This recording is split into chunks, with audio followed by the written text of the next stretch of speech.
श्री राधे राधे। ममता मिश्रा के YouTube channel पे सभी भाई बहनों को मेरा नमस्कार है।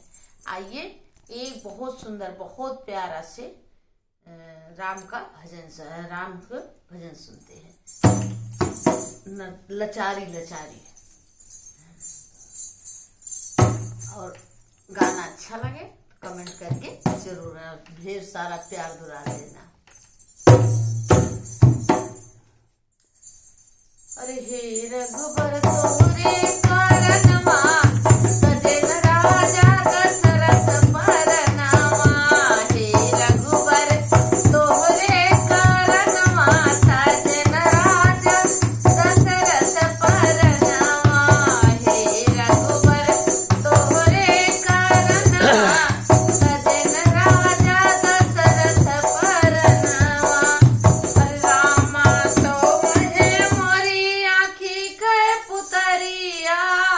रामा तो महे मोरी आँखी के पुतरिया। अरे लक्ष्मण दुई नयनवा तजन राजा दशरथ परनामा। हे रघुबर तोरे कारणवा सजन राजा दशरथ परनामा। हे रघुबर तोरे कारणवा सजन राजा दशरथ परनामा। अरे सीता तो वही मोरी हाथे कल छुलिया। सीता तो वही मोरी हाथे कल छुलिया।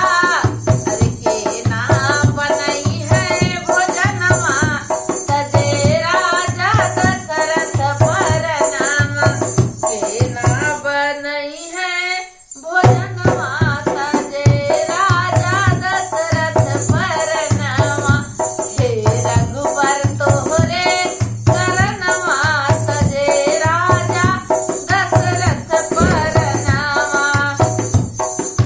जाई के पहुँचे चित्रकूट में। जाई के पहुँचे चित्रकूट में। अरे वो ना मिला ठेकनवा तजे राजा दशरथ परनामा।